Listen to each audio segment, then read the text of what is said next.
I lògicament, i per acabar, no us fallarem. L'any que ve ja veureu la maqueta. Estem treballant molt amb el vostre camp, estem treballant. Passa que les coses s'han de fer amb paciència, amb tranquil·litat, però sapigueu que tindreu el camp.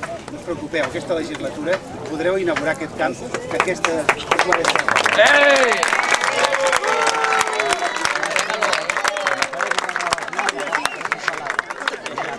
Estaba pensando en eso, lo tengo grabado. Mai de ser com sou, però sobretot, jo voldria dir una cosa que avui m'han dit que es retira, que és el Loren. Jo al Loren li vull agrair moltes coses. Va ser el primer que em va dir per què el teu fill no juga a rugby? I vaig dir, hòstia, per què? No ho sé per què. Que jugui a rugby. Però la veritat és que el Loren va ser la persona i ha estat la persona amb uns companys més, aquí el Cossi, el Marçal, bueno, gent que han sigut l'ànima de fa 20 anys d'aquest club. Jo crec que també és un reconeixement que avui el Loren deixa el rugby, no deixarà el club perquè el porta del fort.